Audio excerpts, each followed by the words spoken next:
This lecture serves as the beginning of our coverage of the book of Isaiah itself. And there will be 3 or 4 parts to this. First part, which is concentrating on Isaiah 1 through 14. The first question we want to ask is, who was Isaiah son of Amoz, or as he is sometimes referred to, Isaiah of Jerusalem? He was a prophet who lived in Jerusalem in the late 8th and early 7th centuries BCE. The term that is used for a prophet is often Navi, and he is married to a Neviah, a woman who acted as a seer or prophetess in the temple, with whom he had several children, and some of them were given symbolic names. So you have Sha'ar Yashub, a remnant will return; Maher Shalal Hashbaz, quickly the plunder, hastily the spoil.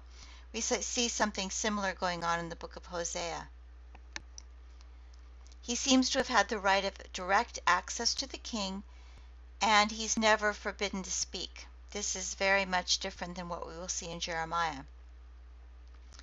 Possibly he was a court prophet who worked directly with the king as Nathan worked with David. He prophesies over a period of about 50 years, numbers differ, under 4 different kings: Uzziah or Azariah, Jotham, Ahaz, and Hezekiah. One thing about these dates are approximate.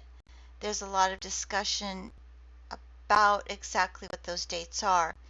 And this is because in the ancient world, there was no fixed dating system like we have today. Rather, you would date events according to the year of a particular king's reign. So when scholars are looking to figure out the various nations in relation to one another, they have to sort of look and see, line up the timelines according to kings' reigns, and oftentimes the ending year of one king would be the beginning year of another, and so you get sort of double years. So there's some uncertainty as the exact dates. Isaiah seems to have had disciples. We see this in chapter 8, verse 16. Possibly there was a school of prophets that we saw before in the introduction on prophecy, and they may have been the ones who collected all of his words and then continued to prophesy after his death. In chapter 6, we have a vision that Isaiah sees. Some have seen this as his initial calling to be a prophet, and yet it is to be noted that we have collected prophecies in the first 5 chapters before this. We'll touch on this again. In the year that King Uzziah died, I saw the Lord sitting on a throne, high and lofty, and the hem of his robe filled the temple. Seraphs were in attendance above him. Each had 6 wings. With 2 they covered their faces, with 2 they covered their feet, and with 2 they flew. And one called to another and said, Holy, holy, holy is the Lord of hosts. The whole earth is full of his glory. The pivots on the thresholds shook at the voices of those who called, and the house filled with smoke. And I said, Woe is me, I am lost, for I am a man of unclean lips, and I live among a people of unclean lips. Yet my eyes have seen the King, the Lord of hosts. Then one of the seraphs flew to me, holding a live coal that had been taken from the altar with a pair of tongs. The seraph touched my mouth with it and said, Now that this has touched your lips, your guilt has departed and your sin is blotted out. Then I heard the voice of the Lord saying, Whom shall I send, and who will go for us? And I said, Here am I, send me. In this vision, God is described as holy to the highest power of holiness. That's what's indicated by the triple use of the word holy, holy, holy, holy.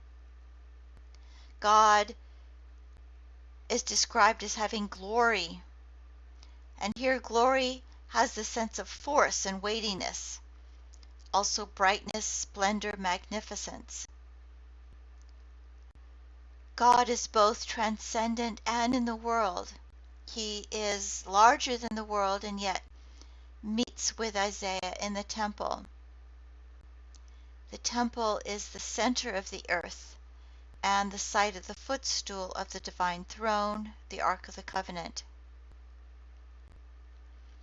We have seen this word holiness before, and here it has the sense of something wholly other, remote from everyday experience, active divine power, and is manifested in holy places, seasons, persons, and texts. On the other hand, Isaiah calls himself unclean. That which is unclean is associated with death, disease, sin, but holiness burns up that impurity and makes a person or object more holy.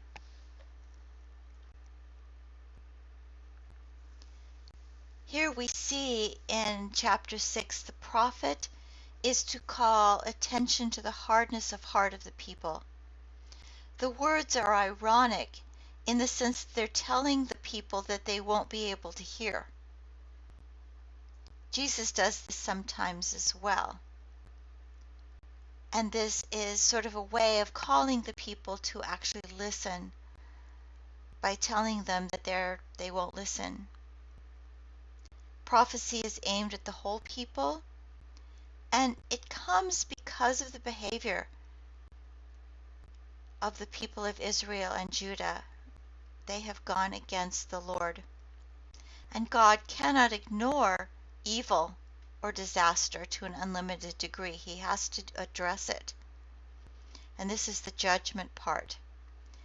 And the problem is the people's heart has gone astray. The heart is more than the emotions. The heart is the seat of thought and will. So their thoughts and their will have gone away from the Lord. There are some who suggest that Isaiah 6 is not the beginning or the first call, but it comes at the end of Isaiah's social criticism in chapters 1 through 5 and sort of sums up a profound disappointment over the fact that the people have not listened to him.